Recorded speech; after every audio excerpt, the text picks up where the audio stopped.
Plutôt moins à boire parce qu'il y a plus de troupeaux et l'eau est quand même quelque chose d'assez constant, mais simplement c'est une raison culturelle.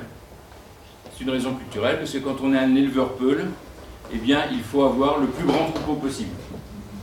Donc on passe son temps à essayer d'accroître son troupeau. Un jeune qui va commencer sa vie d'éleveur, on va lui donner 10 bêtes et on regarde au bout d'un an ou deux qu'est-ce qu'est devenu son troupeau. Avec ces 10 bêtes, il a fait quoi? Il a 8 bêtes ou il en a 15? S'il a 8 bêtes, c'est catastrophique pour lui. S'il en a 15, il va se marier, il va trouver une femme, etc., etc. Il va commencer à s'insérer socialement. Ce que je vous dis est très important, parce que ça explique un petit peu l'augmentation du troupeau. Moi, je ne suis pas climatologue, je suis anthropologue, donc j'essaye de trouver des explications aussi dans la culture des gens. Alors ça, c'est la climato. Là, c'est vraiment ce qui nous relie, là. C'est depuis 1900, et bien vous voyez qu'il y a eu évidemment des hauts et des bas, et que la grande période dramatique, c'était 1973, où tout a été tout le temps négatif, c'est-à-dire en dessous des normes de la moyenne séculaire. Et là, vous voyez qu'à partir de 1994, ça repart un peu, mais il y a quand même des chutes sévères. Donc on est dans ce contexte. Alors, évidemment, comme il y a beaucoup de troupeaux, il y a de moins en moins d'arbres, parce que... Ah oui, après 73, donc, on a été obligé d'arrêter donc, la culture pluviale, parce qu'il y avait une trop grande variabilité de la pluie. On ne savait pas exactement quand est-ce que ça allait commencer, etc. Et du coup, pour pallier à ce manque, les peuls ont commencé à élever des petits ruminants, c'est-à-dire des moutons et des chèvres, qui leur sert un peu de porte-monnaie pour les courses de tous les jours.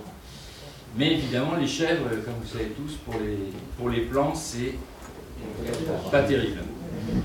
Donc avant, il y avait une régénération spontanée qui se faisait, qui a donc été cassée par la présence des chèvres. Et vous verrez maintenant que dans la Grande Muraille, on est obligé de faire des grillages pour empêcher les chèvres de venir manger les pousses. Alors, le problème, c'est que la vulnérabilité du système, comme vous commencez à le comprendre, ce n'est pas uniquement climatique, c'est à la fois climatique et humain. Et il y a le facteur humain qu'il faut absolument intégrer pour bien comprendre ce qui se passe. Par exemple, les arbres, c'est très bien les arbres. On espère que ça va régénérer des microclimats, etc. Mais il n'empêche que les arbres, surtout les arbres qu'on a plantés, ont des racines extrêmement profondes et vont taper un petit peu dans la nappe phréatique. Et c'est le grand problème de la muraille verte chinoise, c'est qu'elle pompe complètement la nappe phréatique. Donc ça pose d'autres types de problèmes. Alors ça c'est la mousson quand ça arrive, donc il a fait un peu chaud, moyennement chaud, puis très chaud avant la mousson. Donc tout le monde est épuisé, les bêtes sont très maigres, elles n'ont pas mangé, elles n'ont pas bu. Les troupeaux migrent, parce que dès qu'on sait que dans un endroit il a plu, tout le monde y va. Alors un truc intéressant aussi, c'est qu'avant ça va par le bouche à oreille. Maintenant il y a un truc qui s'appelle le téléphone portable, donc vous le savez dans la minute. Dès qu'il a plu, vous savez qu'à 50 km, il a plu, il y a des marigots qui se forment. Vous avez tous les troupeaux qui partent. Et vous avez 30 000 bêtes qui arrivent en même temps. C'est un peu catastrophique.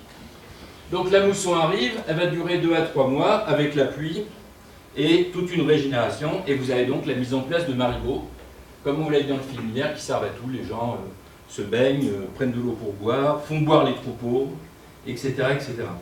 Et ça vous donne quand même des paysages d'hivernage absolument extraordinaires, parce qu'on ne se croirait pas en Normandie, mais enfin, presque. Donc avec ces couleurs, ça fait un petit peu bizarre. Moi, là, quand il y a ce paysage-là, c'est super. Donc la végétation d'un seul coup devient abondante, il y a beaucoup d'herbes, et du coup, on peut nourrir les troupeaux. Le problème, c'est qu'est-ce qui se passe pendant les 9 à 10 mois où il n'y a pas les marigots, c'est-à-dire où il n'y a pas d'eau. Eh bien, en 1956, l'administration française, pour stabiliser ces populations nomades, ça les inquiète un petit peu, parce que quand les gens se déplacent, en général, on n'aime pas trop, on construit des forages.